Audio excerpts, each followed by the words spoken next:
welcome back to my channel. Thanks so much for watching my video today. So if you're new here, my name is Darcia and I love sharing mummy tips. Okay, so today I'm going to share with you 6 tips to be a stress-free parent. So tip number 1 is you're not allowed to rush.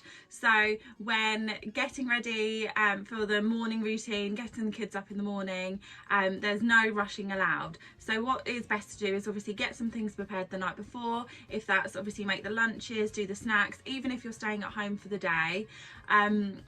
Because, you know, kids are hungry, and if they're moaning that they want something to eat, then they can just go straight to the fridge, or you can go straight to the fridge and you can just get their snacks that are pre-prepared for them. It's really important to not be really rushed in the morning, because if you think they've just opened their eyes, you're throwing on some clothes, they're running out the door, and all of a sudden they're at nursery or whatever you're doing that day, it's quite a lot for them to process. Like 5 minutes ago they were in bed and now they're being thrown into nursery and you've got to run off to work and everything like that. If you think about it, it's just the same as if someone literally grabbed you out of bed, chucked some clothes on you and chucked you into work. I mean, sometimes you need that, really. That would be quite helpful. So if you're going somewhere, make sure you leave enough time that you can get there, you can get parked, you can get settled. And I think it's really important that you can just have a chat with your kids, just explain what you're going to be doing today, what they're going to be doing today, what the plans are, and they can just get into their head what's going to be happening. Okay, so tip number 2 is make time for yourself. So do something that makes you feel good to set you up for the day. If that's doing some yoga, if it's doing some meditation or reading, if it's even something as simple as just putting your makeup on or doing your hair, just making yourself feel a little bit glam so you have a really good day. Start your day with something positive for yourself and you will continue to have a really good day. Obviously then you'll be in a better mood for your kids as well if you're feeling great. I really think that kids pick up on a vibe. So if you're feeling really good and you've got a positive vibe going on in the morning, then they're really going to pick up on it. If things are really negative, and again, going back to tip number 1, if you're really rushing around and there's sort of a lot of negativity, then kids will really pick up on it. It's really important to be feeling really positive, and then it should rub off on them as well. And then all of you will have a great day. Okay, so tip number 3 is to make sure that you have a really good routine.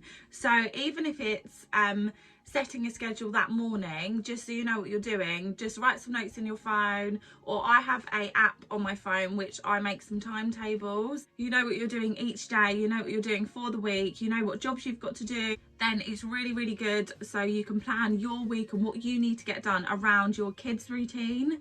So I know that Rocco most of the time will be napping between 1 and 3:30. So roughly around 2 to 2.5 hours, he will always be napping throughout the day. So I like to just make things easy for myself if I can. Obviously, if we haven't got much to do, then stay home, stay in his cot, and I know he's going to have a really settled sleep, and he always sleeps a lot longer, and I can then get on with cleaning, some housework, do some cooking, make the dinner for the evening, or even, you know, do my hobby like my YouTube, anything like that. So I also have a little bit of time for myself. He's obviously getting some rest, which is really important for him, and also it's just really important just so you know where you're at, you know what you're doing. Really great if you want to go for a walk and the kids are going to be napping in the pram, or getting some exercise, and if that makes you feel good, then that's great.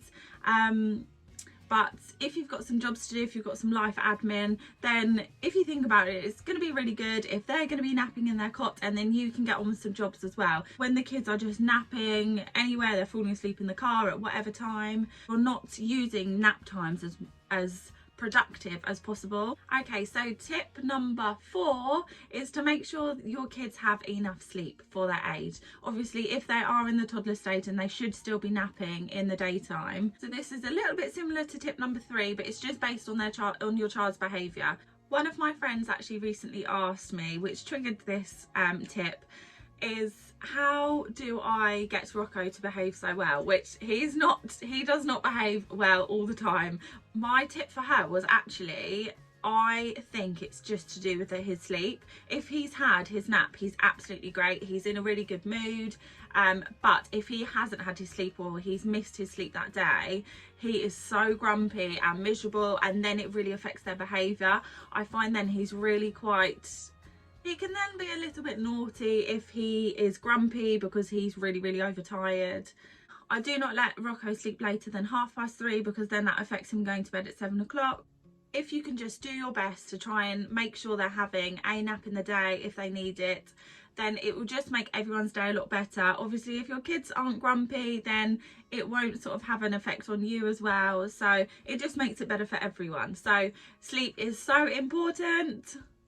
If your kids are that little bit older and are not napping anymore, then don't feel bad about quiet time, having a film on or doing some colouring or some quiet time in the afternoon just to sit and chill out, so maybe you can get some jobs done. Don't feel bad about that. That's really important. Obviously it's really important as well, if they're not napping then they're just resting as well. If they've had a busy day, it's just as important just to be chilling out on the sofa for 20 minutes watching a programme or something like that. Okay, so tip number 5 is to count to 5.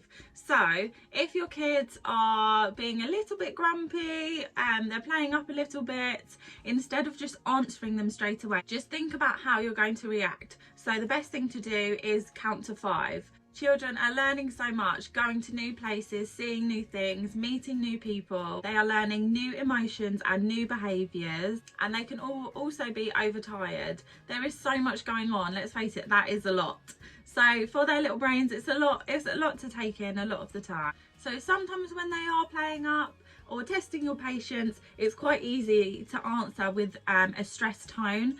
Ask yourself, how would you want your children to see you react? So count to 5, take a deep breath, and then come down to their level and answer them, you know, have a chat with them, talk to them about their behaviour. If you're calm, you're also going to get much more from them as well. So then it's a win-win for everyone. Okay, so finally, tip number 6 is to make a schedule. I think that's so important so you don't feel lost with your week. If you're a stay-at-home mum or if you're still on maternity leave, sometimes the weeks can be quite daunting because you've just got so much time on your hands, especially if you're used to working and having a busy schedule. To then just be off all week, sometimes you just get a little bit lost, you don't know what to do. Each day can be the same. I make a timetable of my week so I know what I'm doing, when I'm meant to be working, what we've got on, what clubs we've got on, just to add a bit of structure, because you can get a little bit stuck in a rut. You end up doing the same things every day, so it's really important just to make sure you're doing enough, you're getting out, getting some fresh air. Plus it's really good for working mums as well, just to make sure you're getting in that balance, making sure you're working and you're spending the right sort of time with your children, doing activities, and you're just having so much fun, because time's precious when you're a working mum. It just makes sure when you're spending time with your kids, it's valuable time. Most importantly, schedule a date night into your week, then that's going to be a really big contribute to being a stress-free parent. If you think before you had kids you spent so much time with each other, and now kids play such a big part, sometimes you can get lost with even asking each other how you are. Life is busy, so it's really important just to make some time for yourself so you're not mum and dad for the evening. It's really good for you as a couple, as a family. Okay, so I hope you enjoyed my tips for being a stress-free parent. I hope you can adapt some of these into your lifestyle. If you have any other tips for me being a stress-free parent, what really works for you, I'd love to hear from you in the comment section down below. And if you enjoyed watching today, then please hit the like button. And if you like watching my content, then please consider subscribing. Thanks so much for watching, and I'll see you in my next one. Bye!